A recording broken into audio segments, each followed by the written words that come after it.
Bismillah. Assalamualaikum warahmatullahi wabarakatuh.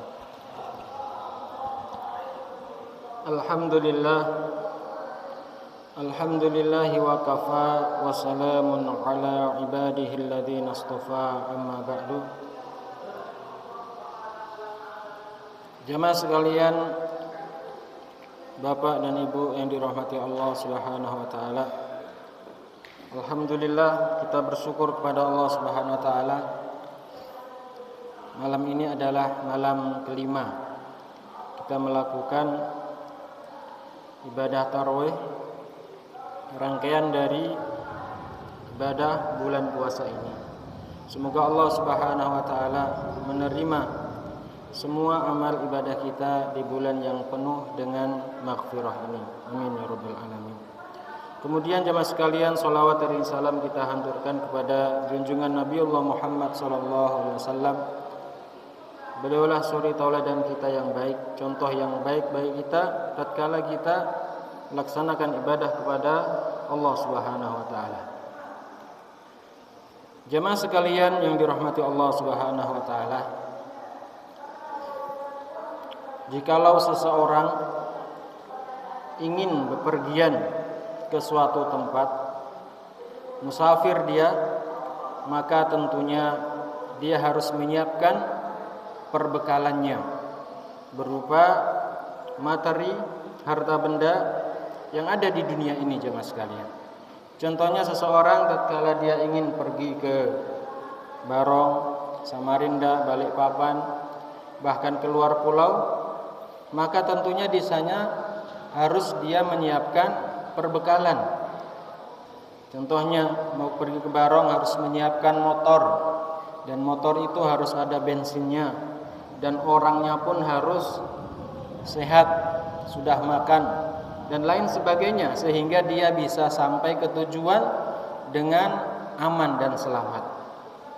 Bisa dipastikan jamaah sekalian, kalau seseorang itu bepergian tanpa bekal, dia akan kesusahan, kepayahan, dan bisa jadi dia tidak sampai ke tempat yang ia akan tuju jemaah sekalian. Itu bisa dipastikan jemaah sekalian ya.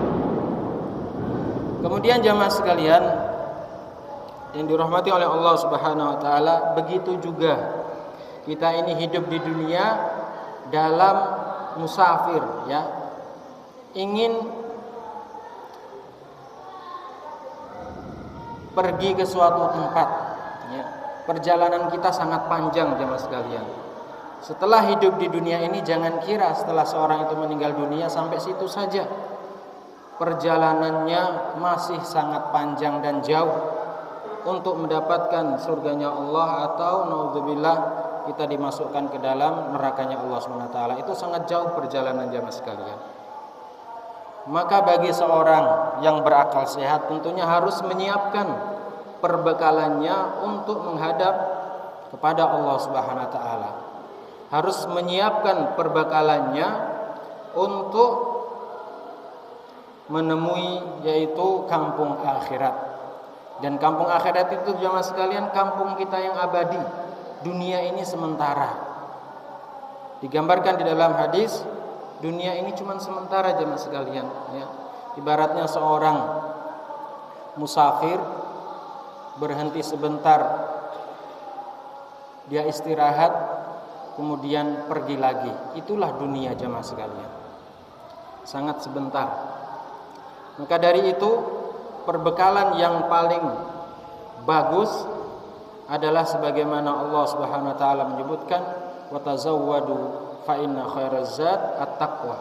Berbekalah kalian, karena sebaik-baik bekal itu adalah taqwallah, takwa kita kepada Allah Subhanahu wa taala. Sebelum kita meninggal dunia, perbanyaklah amal ibadah, amal soleh, yang itu semua akan menyelamatkan kita di yaumil qiyamah.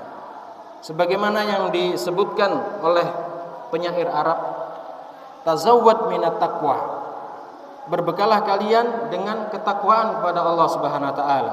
Fa innaka la tadri idzal jannal lailuha ta'ishu ilal fajri. Sesungguhnya seorang pun tidak mengetahui apakah besok itu masih bisa hidup atau tidak. Wa kam min fata amsa wa asbaha dhahikan wa qad nujisat akfanuha wa huwa la yadri. Betapa banyak ya para pemuda yang sehat walafiat, yang pagi harinya dan sore harinya masih tertawa terbahak-bahak sehat walafiat, akan tetapi sebentar lagi kain kafannya sudah didekatkan. Artinya sebentar lagi dia akan meninggal dunia. Banyak jemaah sekalian yang seperti ini. Wa kam min saghirin yurtaja tulu umrihim wa qad udkhilat dhulumatil qabri. Betapa banyak anak-anak ya yang masih anak-anak yang semua orang mengharapkan panjang usianya, akan tetapi sebentar lagi dia akan dimasukkan ke dalam kegelapan alam barzakh. Wa kam min sahihin mata min ghairi illatin. Betapa banyak orang yang sehat walafiat mati mendadak.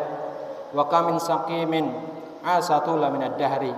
Dan betapa banyak orang yang sakit-sakitan ya, akan tetapi dia masih bisa hidup beberapa tahun lamanya atau beberapa bulan lamanya. Itulah jemaah sekalian kematian, tidak ada yang mengetahui. Maka sebelum kematian menjemput kita jemaah sekalian, dan itu pasti datangnya, marilah kita berbekal diri dengan taqwa Allah, khususnya di bulan Ramadan ini.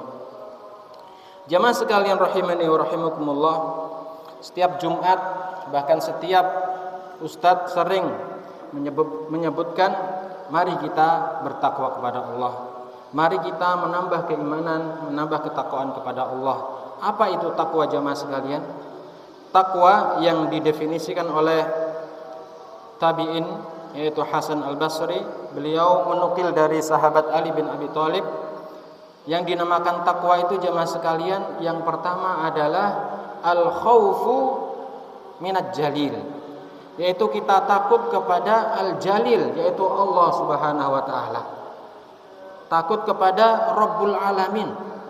Walaupun kita tidak bisa melihatnya di dunia ini, akan tetapi kita harus memiliki sifat takut kepada Allah. Bagaimana seseorang itu bisa memiliki sifat takut di dalam dirinya padahal dia belum melihat Allah? Tentunya dengan belajar ilmu syar'i ya. Belajar ilmu agama ini, maka insya Allah dia akan tahu bagaimana ilmu tersebut, kemudian dia akan memiliki rasa takut di dalam hatinya. Kemudian yang kedua, takwa adalah wal amalu bitanzil, yaitu mengerjakan amal ibadah sesuai dengan at-tanzil, yaitu Al-Quran dan Sunnah Muhammad Rasulullah Sallallahu Alaihi Wasallam. Jamaah sekalian, tatkala seseorang mengamalkan sesuatu yang semua orang mengira itu adalah baik, kalau itu tidak ada dasarnya dari Al-Quran dan Sunnah, maka amalan tersebut bukan amalan dari ibadah, dan itu bukan beramal sebagaimana al-amalu bitanzil, bukan amalan dari Allah dan Rasulnya. Walaupun banyak orang menganggap bahwasanya amalan itu baik di mata manusia jemaah sekalian, akan tetapi buruk di kacamata Allah Subhanahu wa taala. Maka itulah pentingnya kita selalu belajar dan belajar supaya tahu mana amalan yang sesuai dengan Al-Quran dan Sunnah dan mana amalan yang tidak sesuai dengan Al-Quran dan Sunnah. Karena banyak jamaah sekalian sekarang ini kelompok-kelompok yang mereka menamakan dirinya sebagai kelompok yang paling taat kepada Allah, akan tetapi amalannya banyak yang melenceng dari Al-Quran dan Sunnah Muhammad Rasulullah SAW. Kemudian takwa yang ketiga adalah warridho bil qalil, yaitu ridho dengan rezeki yang sedikit. Kita harus ridho dengan rezeki walaupun sedikit. Kita harus bersyukur kepada Allah Subhanahu wa taala terhadap rezeki yang diberikan, banyak atau sedikit. Kemudian takwa yang keempat atau yang terakhir adalah wastidadu birraumir rahim, yaitu mempersiapkan diri terhadap bekal menuju kampung akhirat. Kaitannya dengan puasa yang kita lakukan jemaah sekalian, yaitu membentuk karakter individu seorang adalah mendapatkan ketakwaan kepada Allah Subhanahu wa taala, la'allakum tattaqun. Maka dari itu jemaah sekalian, mari kita berlomba-lomba di bulan yang penuh dengan maghfirah, di bulan yang penuh dengan berkah ini, untuk kita memperbanyak bekal sebanyak-banyaknya, yaitu amalan ibadah yang sebanyak-banyaknya, supaya kita mendapatkan bekal yang terbaik tatkala kita berjumpa dengan Rabbul Alamin, yaitu bekal taqwallah. Jamaah sekalian yang dirahmati oleh Allah Subhanahu wa taala, mungkin itu saja yang dapat kami sampaikan. Semoga bermanfaat. Kami akhiri. Assalamualaikum warahmatullahi wabarakatuh.